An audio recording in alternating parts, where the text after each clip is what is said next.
डायन और अनोखी गुड़िया। एक समय की बात है। एक नगर में एक राजा राज्य करता था। राजा की पत्नी सुनीता बड़ी दयालु महिला थी और कोई भी उनके द्वार पर आने के बाद खाली हाथ वापस नहीं जाता था। इसलिए सभी लोग महारानी सुनीता को बड़ा ही प्यार किया करते थे और उनका बहुत आदर करते थे। कुछ दिनों के बाद नगर में खुशी की लहर दौड़ गई थी, क्योंकि राजा ने घोषणा करवा दी कि महारानी सुनीता मां बनने वाली है। पूरा नगर ही बड़ा खुश हो गया। धीरे धीरे समय आगे बढ़ने लगा। इसी बीच महाराजा को किसी काम के लिए विदेश जाना पड़ा। जाते जाते उन्होंने महारानी सुनीता से पूछा कि तुमको क्या चाहिए। महारानी ने बोला, महाराज, वैसे तो मेरे पास सब कुछ है, किंतु मैं चाहती हूं कि आप मेरे लिए रुंझुन गुड़िया ले आएं। रुंझुन गुड़िया उस समय की हंसने और रोने वाली गुड़िया हुआ करती थी, जिसको जादूगर बड़ी मेहनत से बनाया करते थे। महारानी की खुशी के लिए महाराज ने महारानी से रुंझुन गुड़िया लाने का वादा किया और विदेश चले गए। महाराज को गए हुए काफी समय बीत गया था।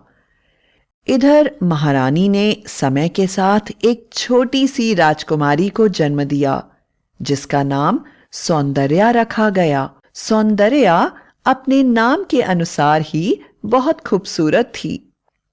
अब सौंदर्या धीरे धीरे 3 साल की हो चुकी थी और अपनी मां को बहुत प्यार करती थी। महारानी सुनीता ने अपनी बेटी को भी अपने अनुसार ही दयालु और बड़ों की इज्जत करने वाली बनाया था। महाराज अभी तक विदेश से वापस नहीं लौटे थे। राजकुमारी रोज महारानी से अपने पिता के बारे में पूछा करती थी। तब महारानी उसे बताती, मेरी प्यारी राजकुमारी, तुम्हारे पिता तुम्हें बहुत प्यार करते हैं और तुम्हारे लिए रुंझुन गुड़िया लाने के लिए विदेश गए हैं। जब उन्हें रुंझुन गुड़िया मिल जाएगी तो तुम्हारे पिताजी वापस आ जाएंगे। इस तरह 5 वर्ष बीत गए।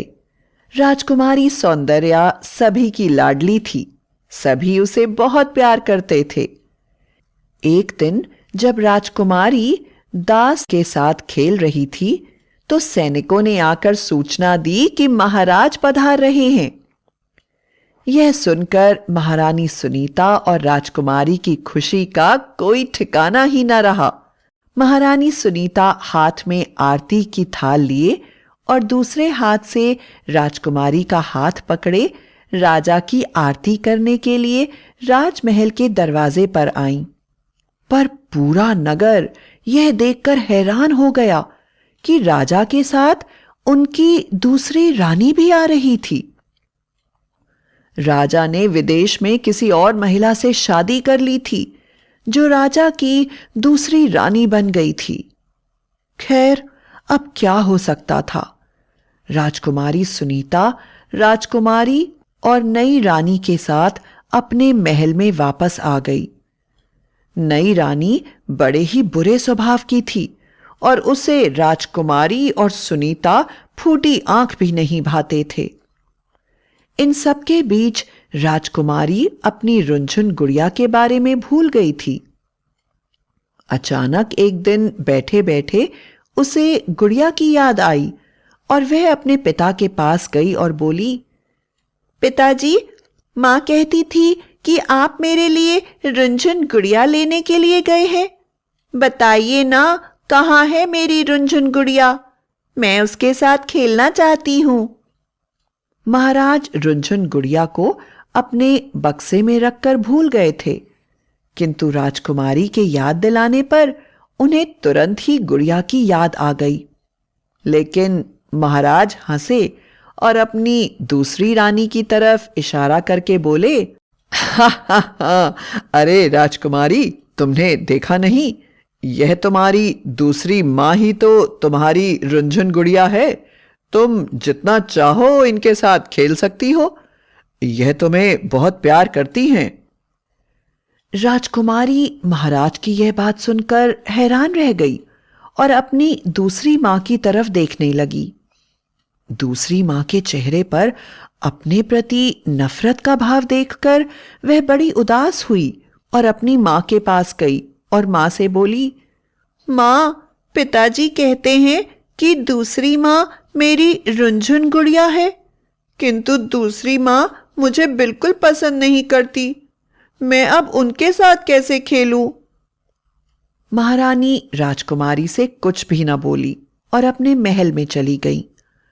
अचानक ही एक सांप ने महारानी को काट लिया और उस जहरीले सांप के काटने के कारण तुरंत ही महारानी मृत्यु को प्राप्त हुई।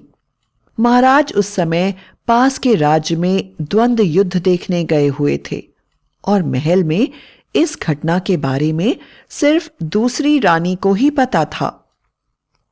दूसरी रानी असलियत में एक बहुत बड़ी जादूगरनी थी और राजा के साथ विवाह करके उसके राज्य पर अपना कब्जा करना चाहती थी, किंतु महारानी और राजकुमारी के होने के कारण वे ऐसा करने में सक्षम नहीं थी। इसलिए दूसरी रानी ने खुद ही सांप का रूप धारण करके महारानी सुनीता को काट लिया था और फिर वापस अपने रूप में आ गई थी। उसने महारानी की जान महाराजा द्वारा लाई हुई रुंझुन गुड़िया में डाल दी और फिर वह गुड़िया राजकुमारी को दे दी और उससे कहा, यह लो अपनी गुड़िया और जितना जी चाहे गुड़िया से खेलो।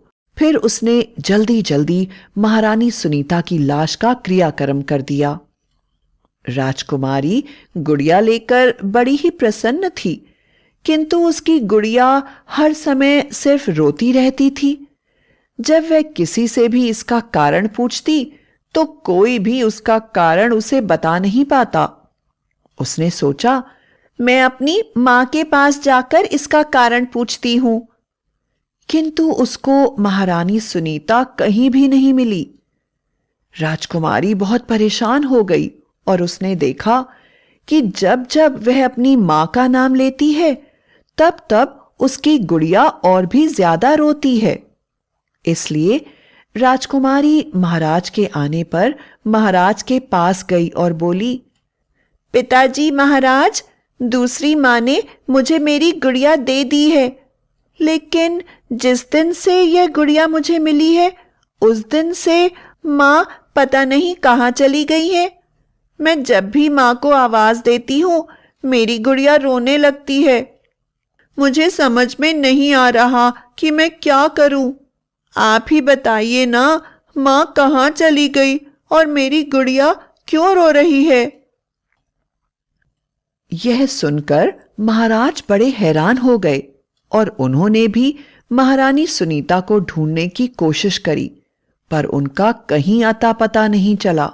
एक दिन महारानी को ढूंढ ढूंढ कर निराश होकर जब महाराज चुपचाप बैठे हुए थे, उस समय दूसरी रानी उनके लिए शरबत बनाकर लाई। उसने शरबत में जहर मिला दिया था ताकि उसे पीकर महाराज भी स्वर्गवासी हो जाएं और वह राज्य पर पूरा कब्जा कर सके। लेकिन महाराज ने जैसे ही वह गिलास हाथ में पकड़ा, पास ही रखी हुई रुंझुन गुड़िया जोर जोर से हंसने लगी। महाराज हैरान रह गए और राजकुमारी को बुलाने चले गए। जब राजकुमारी वहां पर आई तो गुड़िया फिर से रोने लगी। दूसरी रानी बार बार महाराज से शरबत पीने के लिए आग्रह कर रही थी, लेकिन वह जैसे ही शरबत का गिलास पकड़ते गुड़िया जोर जोर से हंसने लगती और गिलास नीचे रख देते तो गुड़िया रोने लगती।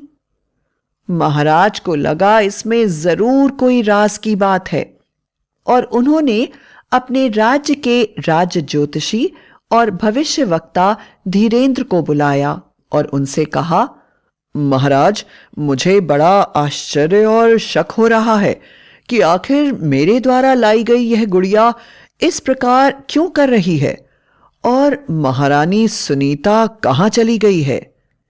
ज्योतिषी धीरेंद्र ने अपनी आंखें बंद कर ली और ध्यानमग्न हो गए। 2 पल में उन्हें पता चल गया कि महाराज ने जो दूसरी शादी की है वह औरत इंसान नहीं बल्कि जादूगरनी है, जिसने उनकी पहली पत्नी की जान उस गुड़िया में डाल दी है और अब वह महाराज को भी मारना चाहती है और महाराज को बचाने के लिए महारानी सुनीता रुंझुन गुड़िया के द्वारा उनको बचाने की कोशिश कर रही है। ज्योतिषी ने कहा, महाराज, मैं आपसे अकेले में बात करना चाहता हूं। महाराज ने अपने कक्ष से सबको बाहर भेज दिया और ज्योतिषी ने सारी बातें महाराज को बताईं और कहा, आपकी जान को भी खतरा है। यह जादूगरनी बड़ी ताकतवर है और इसे मारना आसान नहीं है, किंतु जिस समय यह सो जाती है उस समय इसकी जादुई शक्तियां काम करना बंद कर देती हैं। इसलिए आज रात जब आपकी छोटी रानी सो रही होगी उस समय आप इनके कमरे में आग लगा दीजिए ताकि वह उसमें भस्म हो जाएं। महारानी सुनीता अब आपको कभी नहीं मिल सकती। आप राजकुमारी और रुंझुन गुड़िया के साथ ही अपना जीवन व्यतीत करिए। आपकी गलतियों का यही फल है।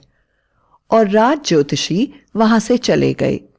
महाराज ने ज्योतिषी के बताए अनुसार छोटी महारानी के सो जाने के बाद उनके कमरे में आग लगा दी और राजकुमारी और गुड़िया को लेकर राजमहल से बाहर चले गए। जब वह दूसरे दिन महल में वापस आए तो सैनिकों ने सूचना दी कि छोटी रानी आग में जलकर मर गई।